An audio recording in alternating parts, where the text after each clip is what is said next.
দাদু টোটো না চালালে সংসার অচল।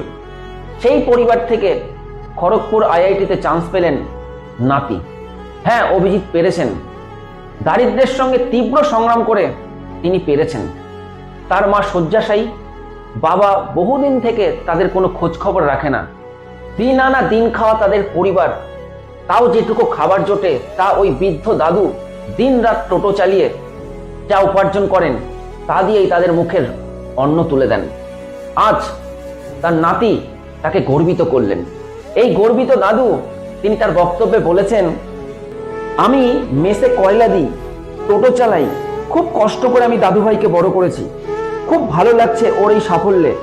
ছেলেটা বড় হোক, মানুষ হোক। সত্যি আমরাও চাই ছেলেটা মানুষ হোক এবং ছেলেটা হবেও।